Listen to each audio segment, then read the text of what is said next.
Halo, Assalamualaikum warahmatullahi wabarakatuh. Salam Jinsu. Selamat datang kembali di channel NTTV, channel yang sepi namun pemirsanya tetap luar biasa.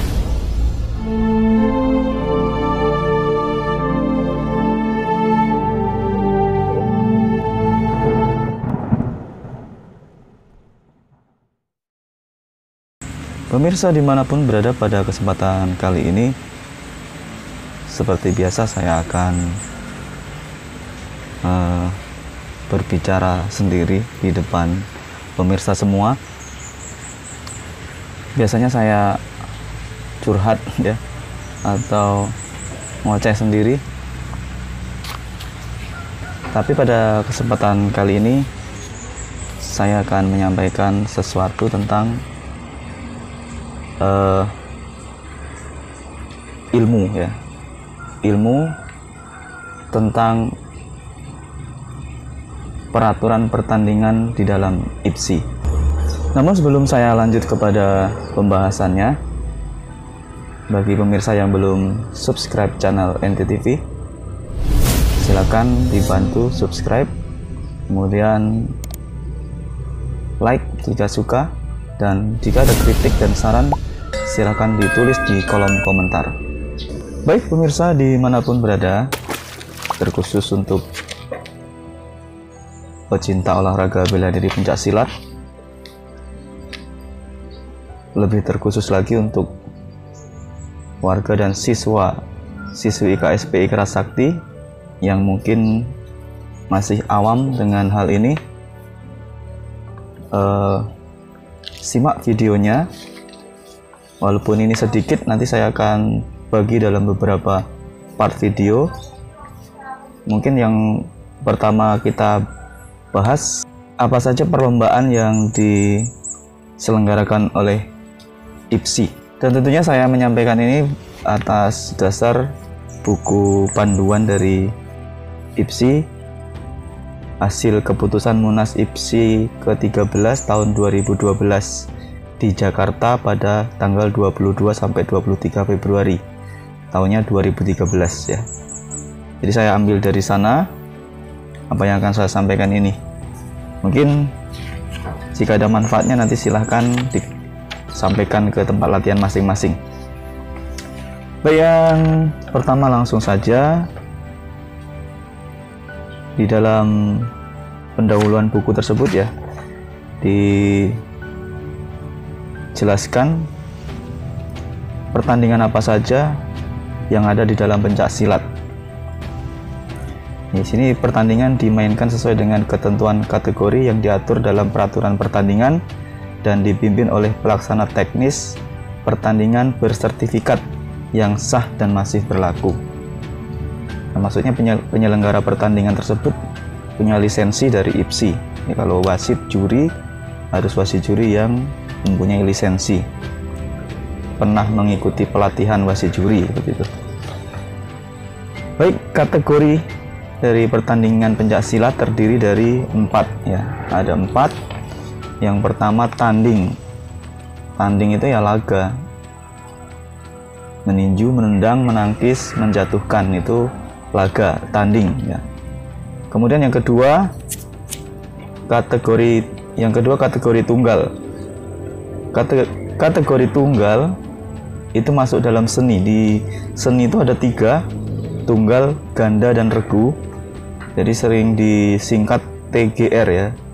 Jadi masuk kategori 2 adalah tunggal, kemudian ketiga kategori ganda, dan keempat kategori regu. Jadi tunggal itu menampilkan satu pesilat yang memperagakan jurus tunggal baku, itu namanya jurus kategori tunggal ya. Kemudian kategori ganda itu dua atlet memperagakan jurus ganda ya. Jurus ganda nanti akan saya jelaskan lebih rinci. Untuk yang pertama cukup saya sampaikan aja dulu apa yang dipertandingkan tadi ya. Nah, ini salah satunya. Yang ketiganya kategori ganda. Jadi ada 2 orang memperagakan jurus ganda. Kemudian yang keempat, kategori regu. Kategori regu ini juga memperagakan jurus, diperagakan oleh 3 orang atlet secara bersamaan. Nah, ini untuk kategori regu.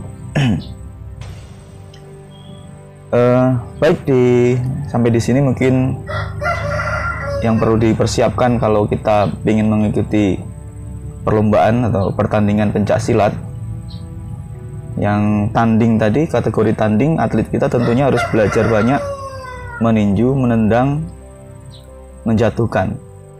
Biasanya dalam perguruan pencak silat sudah ada dasar-dasar seperti ini, dan biasanya di masing-masing perguruan pencak silat itu sama, jenis tendangannya sama, jenis pukulannya sama, hanya beda nama. Kalau dalam IKS, tendangan depan, toe gitu ya, tendangan A. Kemudian tendangan samping, tendangan cek itu, tendangan T namanya kalau di IPSI itu. Nah, itulah berbeda-beda nama, cuman sebenarnya sama aja. Nah, cuman biasanya kalau kita di dalam gelanggang itu ada aturan-aturan yang harus kita taati di situ. Tidak bisa kita membawa kebiasaan dalam perguruan ke sana. Ada yang lompat-lompat, mungkin itu tidak dibenarkan. Nanti kita bahas lebih lanjut di situ. Yang jelas laga atau pertandingan kategori tanding itu 2 orang itu saling mencari poin, meninju, menendang, dan menjatuhkan. Kemudian kalau tunggal tadi harus hafal jurus tunggal baku dari mulai tangan kosong, golok, sampai dengan jurus toya gitu ya. Kalau ganda itu biasanya ada koreografi. Koreografi itu juga diawali tangan kosong, kemudian pakai senjata.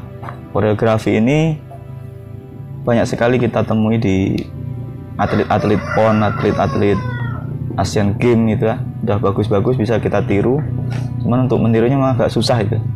Kita harus belajar langsung sama suhunya. Juga yang kategori keempat, regu tadi, kita harus memperagakan jurus sama persis. 3 orang itu tidak boleh ada yang tertinggal, tidak ada yang boleh lebih cepat, dan mungkin gerakannya harus berirama, sama, bareng gitu.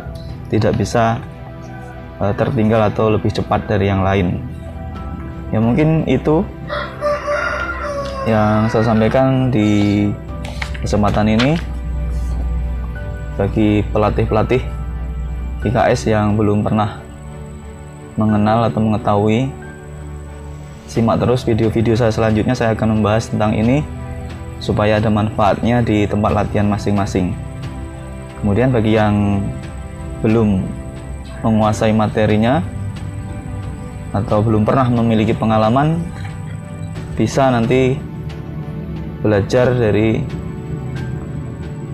guru-guru yang ada di YouTube ini, ada untuk tahap awal. Kemudian nanti pendalaman bisa menghubungi di pengurus masing-masing atau pelatih masing-masing yang ada di cabang, atau mungkin bisa kalau punya kenalan perguruan lain yang sudah menguasai, bisa sharing, menimba ilmu dari mereka, tidak masalah seperti itu. Yang penting perguruan kita bisa mengikuti apa yang ada di dalam IPSI ya. Demikian, semoga ada manfaatnya untuk pemirsa semua. Jika tidak ada manfaatnya, abaikan saja. Kritik dan saran ditunggu di kolom komentar. Tetap semangat, jaga kesehatan. Wassalamualaikum warahmatullahi wabarakatuh. Salam Indonesia.